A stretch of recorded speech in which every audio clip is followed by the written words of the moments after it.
Hello बच्चों, तो स्वागत है आपका फिर से एक नए लेक्चर में क्लास 8 के साइंस के चैप्टर 1 के पार्ट 2 में। यह चैप्टर का नाम है क्रॉप प्रोटेक्शन एंड मैनेजमेंट।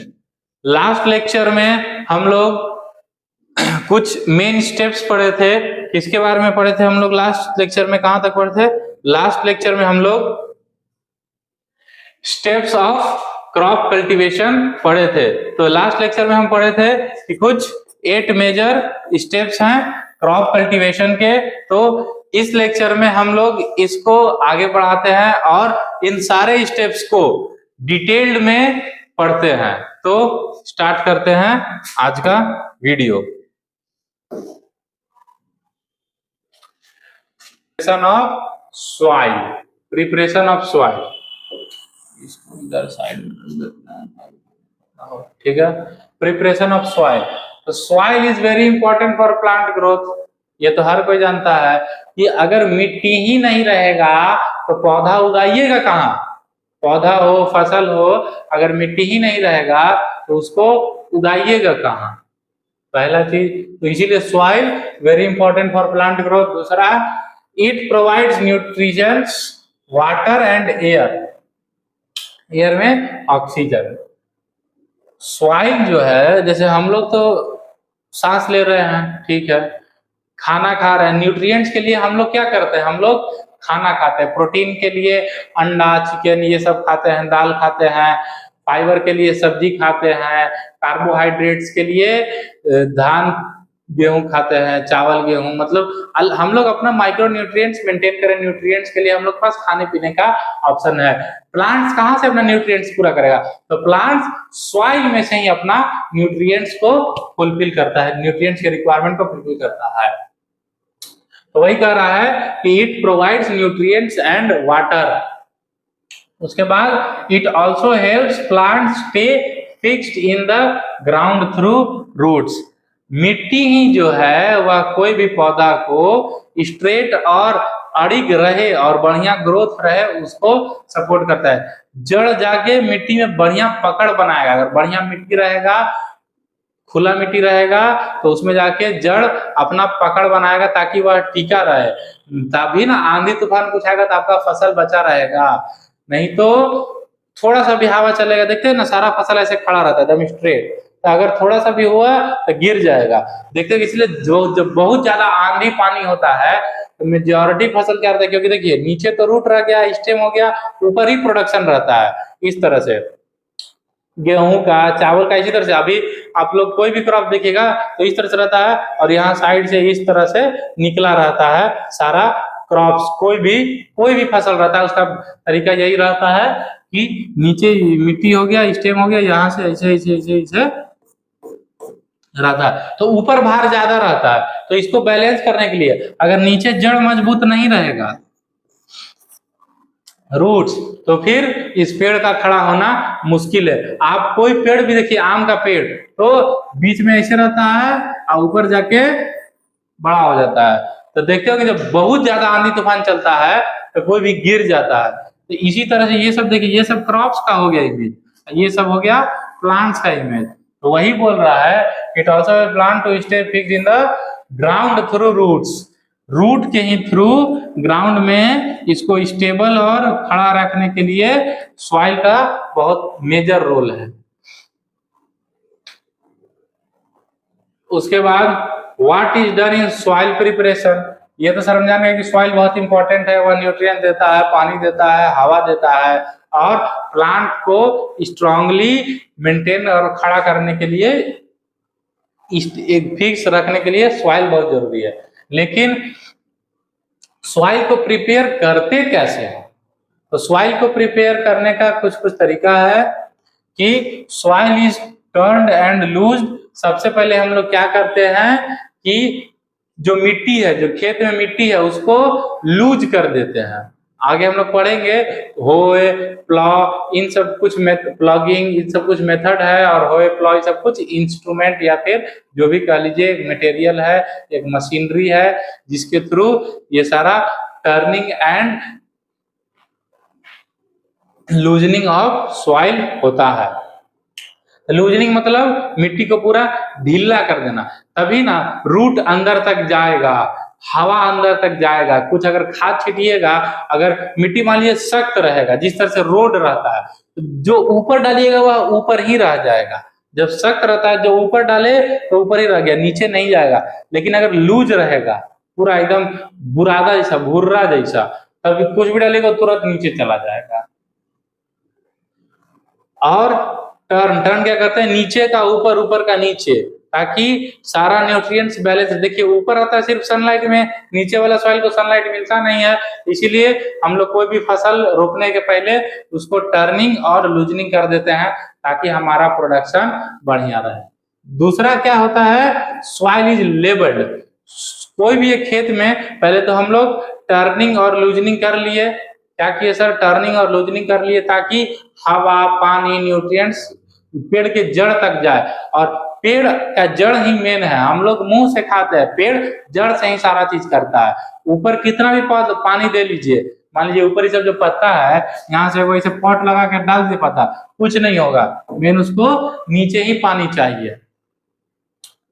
उसके लेवल क्यों करते हैं सर, अगर लेवल देखिए, मान लीजिए इस तरह से है, अगर स्लोप हो गया, यहाँ हम पानी डाले तो इधर जाके इकट्ठा हो जाएगा। तो अगर हम खेत में पानी पटाएंगे तो इवनली चारों तरफ पानी नहीं जाएगा। और अगर पानी में ही हम कुछ गोबर या खाद या फर्टिलाइजर मिला के अगर हम डालते हैं, तो वह एक जगह जाके इकट्ठा हो जाएगा। तो इवनली अगर नहीं होगा तो कहीं पर पानी ज्यादा, कहीं पर पानी कम, जिसके चलते हमारा क्रॉप प्रोडक्शन ठीक नहीं रहेगा। तो इसीलिए सॉइल प्रिपरेशन में हम लोग टर्निंग और लूजनिंग मेजर स्टेप करते हैं, और दूसरा सॉइल का लेवलिंग करना बहुत जरूरी है। उसके बाद क्या हो गया, this helps roots grow easily and improves crop growth. ठीक है सर, ये तो जान ही रहे हैं कि आखिरकार करेंगे हम इसलिए रहे हैं ताकि क्रॉप का जो है वह ग्रोथ आसानी से हो जाए और बढ़िया हो। फिर इसमें कुछ कुछ टूल्स का देखिए, आपको हम बताए थे, टूल्स का हो का यूज करते हैं, प्लग का यूज करते हैं, और कुछ कुछ मशीन जैसे ट्रैक्टर्स आजकल आ गया है, रोटावेटर वगैरह ये सब आ गया है। तो देखते हैं आगे क्या। अब देखिए एग्रीकल्चर इम्प्लीमेंट्स में आ गया, हम अभी क्या पढ़े थे, हो है, प्लग है, प्लॉ है, ये सब है। तो प्लॉ क्या है, तो देखिए plough is a farming tool made of wood और iron. It has a sharp triangular iron part attached to a wooden. देखिए अब उतना छोड़िए, हल, प्लॉ को इंग्लिश में, हिंदी में क्या बोलते हैं, हल। बैल से जो पहले हल जोताता था उसी को प्लॉ कहते हैं। और ये किस तरह का रहता है देख लीजिए, ये जो पहले लकड़ी हो गया, यहाँ तक देख रहे हैं, इसी लकड़ी को रिप्रेजेंट कर रहे हैं, यहाँ एक लकड़ी हो गया, और इसमें इस तरह से शार्प और पॉइंटेड रहता था, जिससे कि मिट्टी अच्छा से खुदाए और लूज हो जाए। ठीक है, इसके लिए हम लोग प्लग को यूज करते हैं। It has a sharp triangle, ठीक है, हो गया। अब in traditional farming it is tied to a beam. Beam मतलब यही, बीम बोलिए, लकड़ी बोलिए, बांस बोलिए, जो बोलना है। पुल्ड बाय 2 ऑक्सन बुलॉक्स, मतलब बैल, देख रहे होंगे आप लोग फिगर में।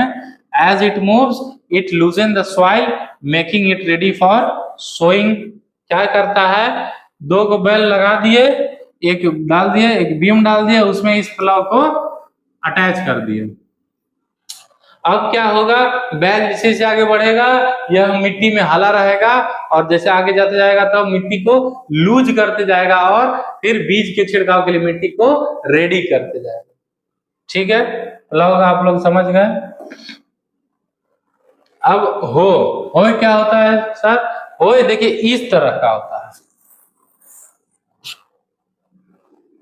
हो is used for loosening and turning the soil.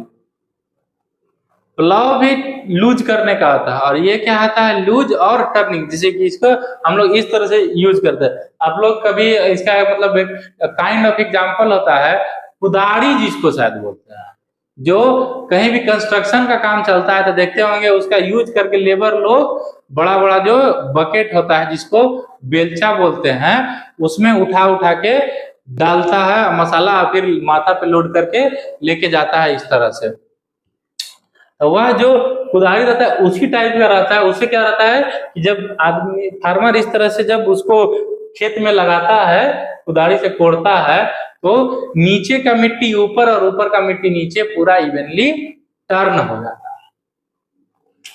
It has a bent iron blade attached to a wooden और आयरन। ये इस तरह से एक मुड़ा हुआ आयरन का प्लेट रहता है। ये या तो लकड़ी या लोहा से अटैच रहता है। जनरली लकड़ी से अटैच रहता है क्योंकि एक तो लोहा से अटैच रहेगा तो बहुत महंगा ही पड़ जाएगा और वजन भी बहुत अधिक हो जाएगा, तो फिर इस तरह से चलाने में बनेगा नहीं। फिर उसे क्या कहते हैं, the blade helps in digging the soil. वही आपको हम बताएं कि जो ब्लेड है यह गड्ढा खोदने के लिए, डिगिंग मतलब गड्ढा, तो ये मिट्टी को कबाड़ने में, डिगिंग करने में हेल्प करता है। It also use to remove weeds, या जो अनवांटेड प्लांट्स जो आपको हम बताएं वीड्स जिसको बोलते हैं उसको भी हटाना। क्योंकि मान लीजिए सपोज एक प्लांट यहाँ से उग गया तो उसको वजह से कोड़ना है, निकाल के फेंक दिए, इस तरह से कोड़े निकाल के और फेंक दिए, उसमें भी यूज होता है। Sometimes it can be pulled by animals. वह कभी कभी क्या करते हैं कि इस तरह से लगा के और जानवर जनरली बैल में ही बांध के और खींच देते हैं तो वह पूरा कोड़ते हुए चल जाता है। लेकिन जनरली बहुत rare of the rarest case में ही होता है, इसलिए यहाँ लिखा हुआ है समटाइम्स। वह कभी कभार कहीं बात, मेजरली हाथ से ही करते थे पहले। हालांकि आज के डेट में तो ना ही प्लाव उस तरह से जो दिया हुआ था हल, ना ही अब बैल से जोताता है, ना ही होए का यूज करके हम लोग टर्निंग ऑफ द सॉइल का यूज में लेते हैं। लेकिन ठीक है, जानना चाहिए कि क्या है नहीं है। अब cultivators, nowadays farmers use cultivators. Cultivators क्या है सर? कल्टीवेटर्स वही मशीन, ट्रैक्टर को कल्टीवेटर्स बोलते हैं, जो कि अब आज के डेट में बैल, हल इन सब के होए के जगह पर आ गया है। Nowadays farmers use cultivators जिसको मशीन्स और ट्रैक्टर्स बोलते हैं फॉर प्लाइंग।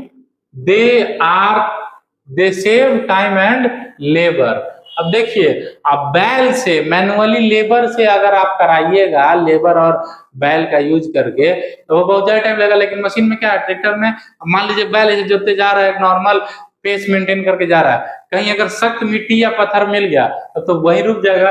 लेकिन ट्रैक्टर क्या है, ट्रैक्टर में तो कुछ नहीं है, जहां ज्यादा अटकेगा थोड़ा सा रेस दिए घम करेगा निकल जाएगा।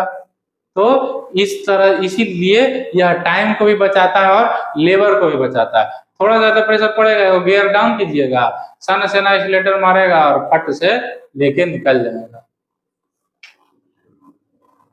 अब इसका एडवांटेजेस क्या क्या है sir? Roots grow deeper into the soil.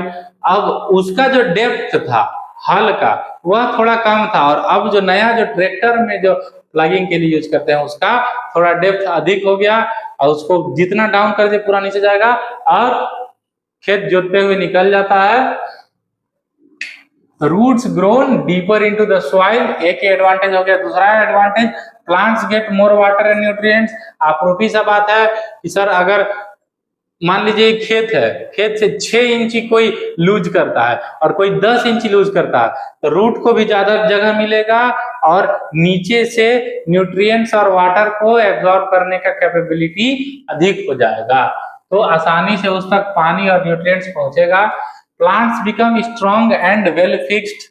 आपरूपी से बात है सर, अगर इतना बड़ा पिलर है उसको मान लीजिए 1 फीट जमीन में गाड़िएगा तो अड़ा रहेगा, लेकिन अगर उस पर 4 फीट गाड़िएगा तो वह बहुत मजबूती से अड़ा रहेगा। अगर 1 फीट पर है तो हो सकता है ज्यादा प्रेशर दीजिए तो ये ऐसे गिर सकता है, लेकिन अगर ज्यादा गहराई है तो वह नहीं गिरेगा, जिसके चलते प्लांट स्ट्रांग भी हो जाता है और soil becomes loses helping earthworms and microbes grow. ठीक है, जब एकदम गहराई तक सॉइल लूज हो जाएगा तो उसमें अर्थवर्म्स, जो केंचुआ उचुआ जिसको आप लोग कहते हैं, वह सॉइल के लिए बहुत तगड़ा रहता है, क्योंकि वो क्या करता है, मिट्टी को खाता है और रिलीज भी मिट्टी को करता है। तो इस तरह से एकदम कभी आप लोग देखे होंगे इस तरह से, मतलब बहुत मिक्स टाइप ऑफ स्ट्रक्चर इस तरह से वो मिट्टी में बनाते चल जाता है। केचुआ का निशानी है इस तरह से, और वह जो है बहुत ही फर्टाइल, मतलब बहुत बेस्ट होता है क्रॉप के या फिर किसी प्लांट के प्रोडक्शन के लिए। इम्प्रूव सॉइल फर्टिलिटी, आप से बात है सर, जितना गहरा जितना बढ़िया लूजनिंग होगा सॉइल का फर्टिलिटी भी इंक्रीज होगा, क्योंकि उसके डेप्थ अगर कोई भी फर्टिलाइजर हम स्प्रेड करते हैं, छिड़काव करते हैं, तो वह अंदर तक मिट्टी के अंदर तक जाएगा। हेल्प्स इन रिमूविंग वीड्स, जब खाली खेत में कुछ घास हो या फिर कुछ अनवांटेड प्लांट्स है, जब उसको हम लोग ट्रैक्टर में लाके जोतेंगे तो क्या होगा कि वह जो अनवांटेड प्लांट्स है वो सब भी बढ़ जाएगा।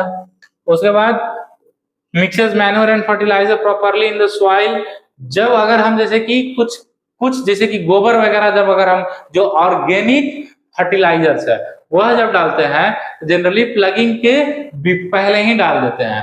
तो उसमें क्या रहता है कि मान लीजिए खाली खेत है, उसमें हम गोबर डाल दिया और फिर उसके बाद प्लगिंग करेंगे तो क्या होगा कि पूरा अच्छा तरीका से, क्योंकि प्लगिंग क्यों करते हैं, टर्निंग एंड लूजनिंग के लिए, तो क्या होगा कि मिट्टी पूरा लूज भी हो जाएगा और उसमें बहुत बेहतरीन तरीका से गोबर मिक्स हो जाएगा, जिससे सॉइल का फर्टिलिटी बढ़ जाएगा।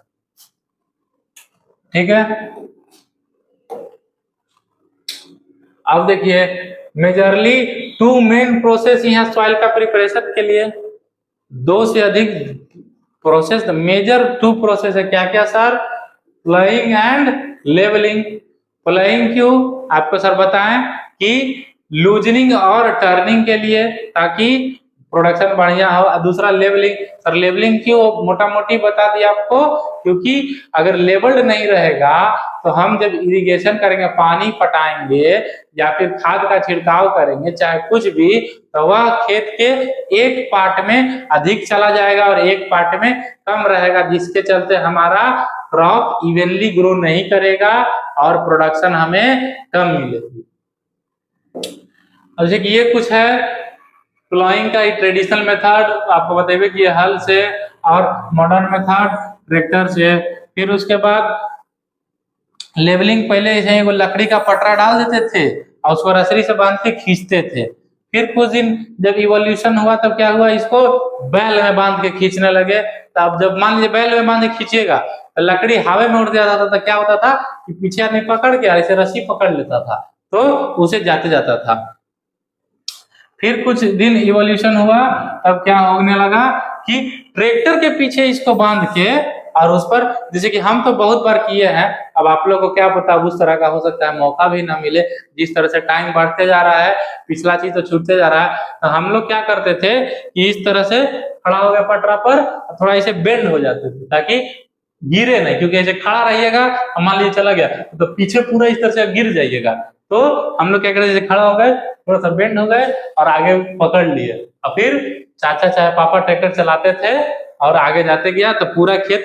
अब हम लोग प्रेशर की डालते थे, क्योंकि प्रेशर हम लोग वजन 3-4 भाई हम लोग खड़ा हो जाते थे, कजन वजन सब, ताकि प्रेशर पड़े और मिट्टी में दबाव पड़े तभी ना लेवल होगा, नहीं तो वो तो हवा में उड़ते हुए इसे चल जाएगा, तो फिर उसका क्या फायदा हुआ।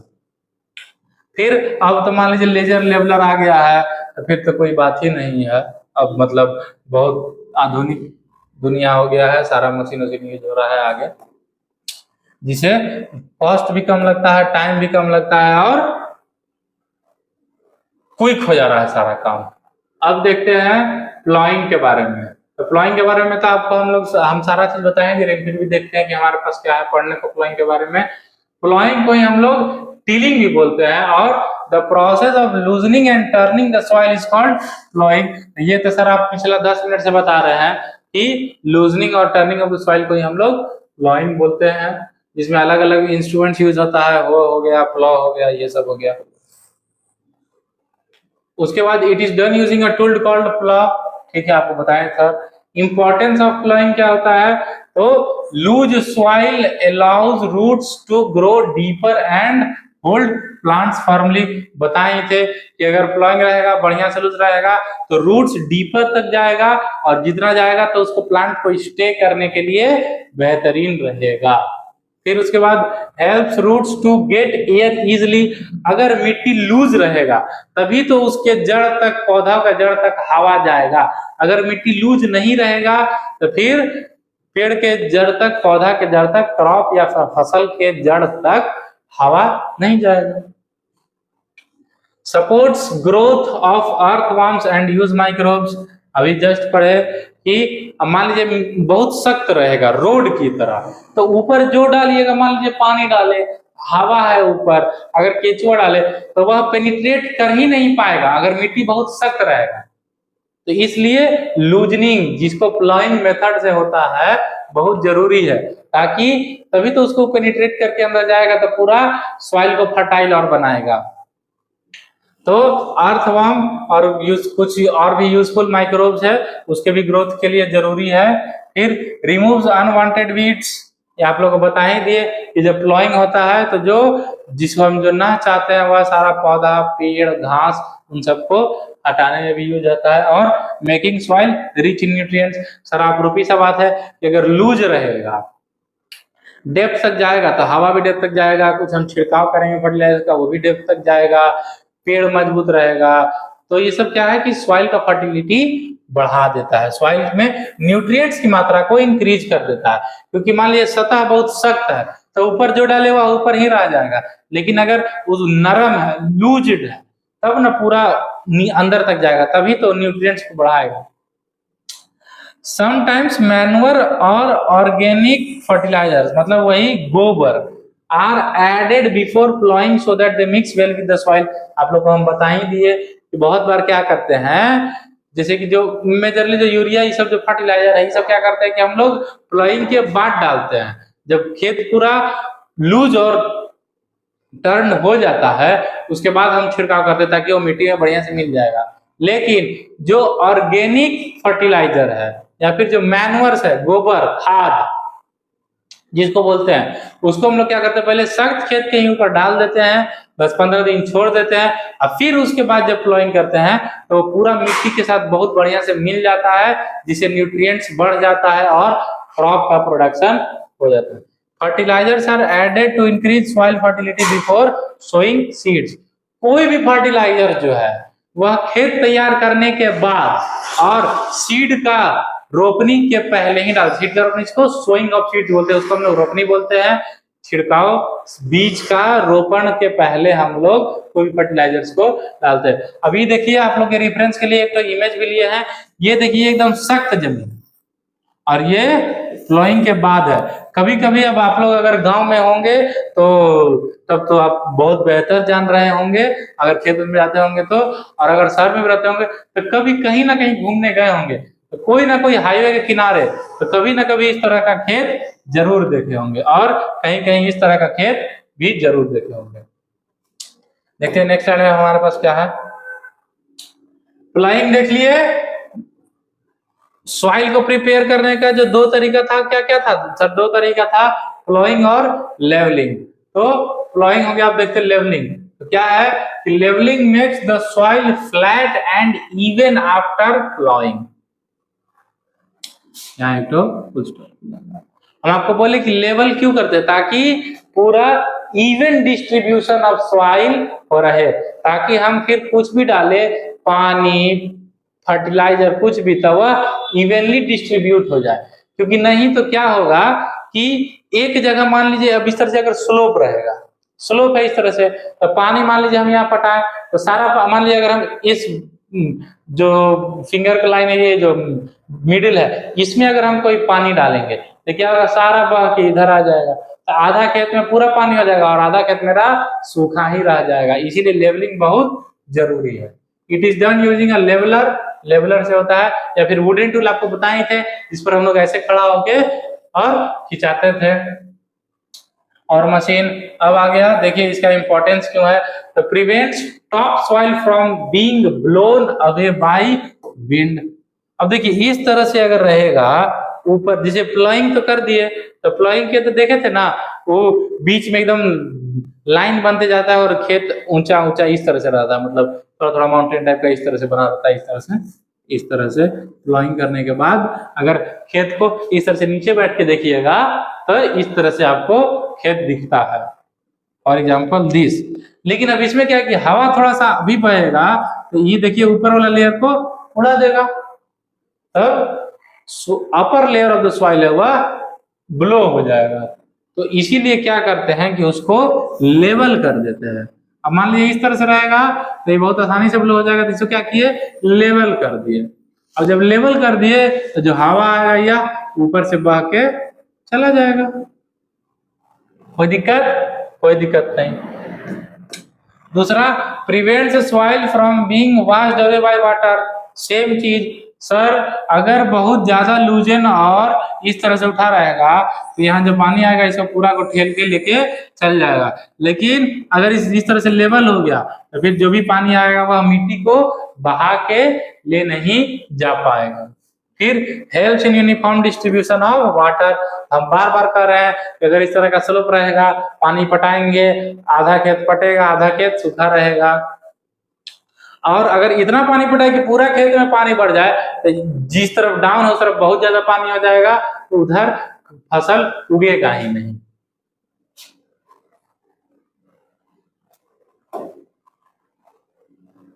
अब आ गया सेकंड पार्ट। सर पहला पार्ट क्या था, preparation of soil. Second part क्या है सर, सेकंड पार्ट है सोइंग ऑफ सीड्स, मतलब प्लांटेशन, मतलब रोपनी। तो sowing means planting seeds in the soil. कोई बात नहीं सर, सोइंग मतलब आप बताएं दिए कि सीड्स को मिट्टी में छिड़कना या फिर प्लांट करना, रोपनी जिसको कहते हैं उसको सोइंग कहते हैं। For good crop growth these step must be done carefully. हाँ सर, अगर हमको बढ़िया क्रॉप का ग्रोथ चाहिए, प्रोडक्शन बढ़िया चाहिए, तो यह बहुत बढ़िया से होना चाहिए। Important things to keep in mind are proper depth of seeds, correct spacing between them, and using clean, healthy soil that is free from disease and harmful organisms like fungi. इसमें क्या है कि इक्वली और evenly distribute होना चाहिए कोई भी seeds का, प्रॉपर डिस्टेंस मेंटेन होना चाहिए, और क्या कह रहा है कि साफ सुथरा और पौष्टिक सीड रहना चाहिए। और सबसे मेन चीज कि सॉइल जो है आपका कोई भी बीमारी और डिजीजेस और बैड बैक्टीरिया से मुक्त होना चाहिए। जैसे फंगस कुछ है, ये सब अगर खेत में रहेगा, जितना भी बढ़िया सीड डाल लीजिए, कितना भी फर्टिलाइजर डाल लीजिए, आपका प्रोडक्शन नहीं होगा। अब choosing good quality seeds is very important for better crop production. अभी तो हो गया कि अगर बेहतरीन क्वालिटी का सीड नहीं है तो फिर उसमें प्रोडक्शन ही अधिक नहीं आएगा। अगर थर्ड क्वालिटी का सीड लीजिएगा तो प्रोडक्शन भी उतना ही आएगा। अब मान लीजिए अगर आप बेहतरीन क्वालिटी का लिए तो एक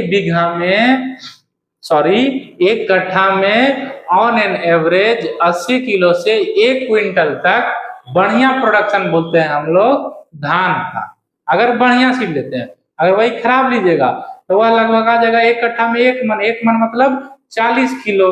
तो वह जब खराब सीड लीजिएगा तो उसका प्रोडक्शन बढ़िया होगा ही नहीं। Healthy and disease free seeds give higher yield. अप्रूपी सी बात है सर कि जो स्वस्थ और बेहतरीन सीड्स रहेगा वह यील्ड हाई करेगा, मतलब प्रोडक्शन हाई देगा। After selecting such seeds they are sown in the prepared fields. जो हम हेल्दी और स्वस्थ और बेहतरीन क्वालिटी का सीड्स को सिलेक्ट कर लिए, तब उसके बाद जो प्रिपेयर्ड लैंड है, जो प्रिपेयर्ड सॉइल है, उसमें हम लोग सो कर देंगे। सो मतलब प्लांटिंग कर देंगे। इसका भी 2 मेथड है, जैसे कि प्रिपरेशन ऑफ सॉइल का भी 2 मेथड था, प्लॉइंग और लेवलिंग। तो इसका भी मेथड है 2, क्या ट्रेडिशनल मेथड और मॉडर्न मेथड। ट्रेडिशनल मेथड बोले तो broadcasting, modern method machinery method, mechanical method. तो ट्रेडिशनल मेथड देखिए, ब्रॉडकास्टिंग मतलब ये कि बस आप देखिए इमेज में, देखिए एक फार्मर है, एक टोकरी में सीड लिया और इस तरह से छींटते गया। अब इस तरह से मान लीजिए छींटते जा रहा है तो इसमें क्या दिक्कत होगा, इसमें यह दिक्कत होगा कि एक जगह पर 4 दाना गिरेगा और एक जगह पर एक भी दाना नहीं गिरेगा। हाँ सर, तो ये एक बहुत बड़ा डिसएडवांटेज है। मैनुअल ब्रॉडकास्टिंग जो होता है ट्रेडिशनल मेथड, यह एक बहुत बड़ा डिसएडवांटेज है सोइंग ऑफ सीड्स में। क्या होगा उससे, अगर छिड़काव ब्रॉडकास्टिंग से कर रहे हैं तो एक जगह पर 6-7 पौधा उग जाएगा, क्योंकि 6-7 सीड है। एक जगह पर एक ही पौधा उगेगा और एक जगह पर पौधा ही नहीं उगेगा। तो अब जहां कंजेस्टेड हो गया, जहां 6-7 पौधा हो गया, उन सबको न्यूट्रिएंट्स बहुत कम मिलेगा, क्योंकि लिमिटेड अमाउंट ऑफ लैंड में इतना जगह पर 4 पौधा हो गया। होना कितना चाहिए स्टैंडर्ड, इतना जगह पर एक ही पौधा होना चाहिए। तो फिर उसका ग्रोथ नहीं हो पाएगा, क्योंकि अब मान लीजिए 4 थाली है, हर थाली में 4-4 रोटी है, एक आदमी के लिए 4 रोटी सफिशियंट है। लेकिन आप क्या किए, 4 रोटी में 8 आदमी को डाल दिए, सब तो आधा पेट रह जाएगा, तो उन सबका तबीयत खराब हो जाएगा और उन सबसे मेहनत हो नहीं पाएगा। तो वही कहा जाता है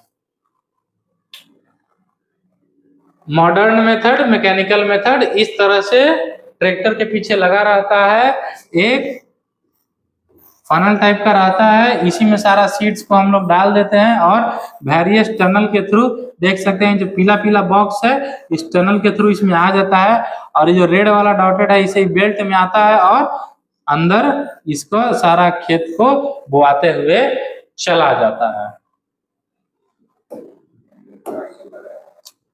अब देखते हैं थोड़ा ट्रेडिशनल मेथड के बारे में जान लिया, हालांकि आपको हम बता ही दिए क्या है, लेकिन वो भी थोड़ा हम लोग और जान लेते हैं ट्रेडिशनल मेथड कैसे। In this method seeds are simply scattered मतलब छिड़कना, over the field by hand and then covered with soil. क्या बोला गया कि इसमें एकदम मैनुअली सीड को लेके हम इस तरह से छिड़काव कर दिए और फिर छिड़काव करने के बाद मिट्टी से ढक दिए। If seeds are not covered properly birds may eat them. अब ये भी बात सही है सर कि अगर खुला खेत में सीड को इस तरह से छींट के आ गए तो चिड़िया सब क्या खाती है, चिड़िया सब तो दाना ही चुगती है, सीड्स ही चुगती है, तो वो सब क्या करेगा, आके सारा दनवे आपका चुग के चल जाएगा। अब आप क्या किए कि एगो रोहित है, रोहित क्या किया, बहुत ही स्टाइल बन के गया, लिया और इस तरह से खेत में छींट दिया और आके सो गया, कहा कि अब तो हम पानी उनी पटा देंगे बढ़िया से और उगा देंगे। अब वो क्या किया, कुछ दिन के बाद गया पानी सब पटाया, लेकिन 3 महीना के बाद जब उसका प्रोडक्शन का टाइम आ रहा है, देख रहा है हमारा, तो मान लीजिए 40-45 दिन में तो पौधा उग जाता है, पता चल जाता है, देख कुछ नहीं तो क्यों, क्योंकि पता चलेगा सारा सीड में चिड़िया सब चुग गया। तो इसलिए सीड को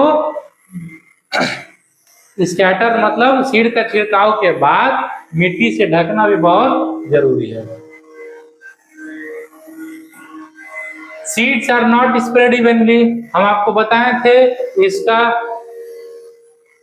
मेजर डिसएडवांटेज यही है, तो कि इवनली डिस्ट्रीब्यूट नहीं होगा। अब उससे क्या इफेक्ट पड़ेगा सर, उससे यही इफेक्ट पड़ेगा कि एक जगह पर बहुत ज्यादा और एक जगह पर बहुत कम पौधा उग जाएगा। Proper spacing between seed is not maintained, वही बात हो गया कि हर सीड के बीच में प्रॉपर डिस्टेंस मेंटेन्ड नहीं होगा, क्योंकि हम अंदाजन से ऐसे छींट रहे हैं। So this method is not very efficient. तो अगर कोई ब्रॉडकास्टिंग का डिसएडवांटेज पूछेगा तो आप लोग यह 4 पॉइंट को डिसएडवांटेज में बता सकते हैं,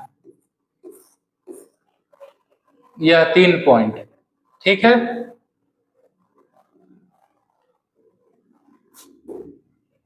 अब देखते हैं आगे क्या है।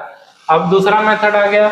दूसरा मेथड क्या है सर, दूसरा मेथड है मॉडर्न मेथड मतलब मैकेनिकल मेथड। इसमें क्या है, in this method uses a machine called seed drill to sow seeds. आपको हम बताए थे इस तरह का फनल रहता है टाइप का, उसमें सीड डाल देते हैं और चला जाता है। इसी को हम लोग मशीन को क्या बोलते हैं, सीड ड्रिल बोलते हैं। इस मशीन को हम लोग सीड ड्रिल मशीन भी बोलते हैं। क्वेश्चन हो सकता है कि मॉडर्न मेथड जो है mechanical method of sowing seeds, इसमें किस चीज का यूज होता है, तो सर उसमें जो मशीन यूज होता है उसका नाम सीड ड्रिल मेथड है।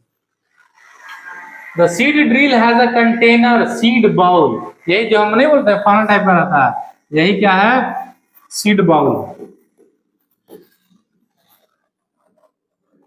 Connected to tubes, it is attached to a plough and plugged by, देखिए यहाँ जो कंटेनर है, यहाँ हो गया बहुत सारा मशीन इस तरह का बाहर फनल रहता है, और बहुत सारा देखिए जो छोटा छोटा कंटेनर बना हुआ है इस तरह का रहता है, तो दोनों तरह का रहता है, कोई भी हो सकता है।